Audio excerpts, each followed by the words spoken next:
You ask Tiger to solve. This deals with linear equations with one unknown. The final result is x equals -45. Let's solve it step by step. Group all x terms on the left side of the equation. Subtract 5x from both sides. Group like terms. Simplify the arithmetic.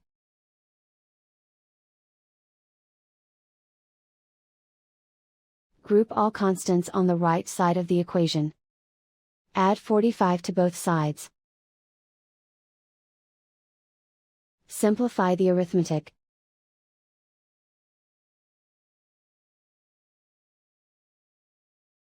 Convert the x into a positive number. Multiply both sides by -1.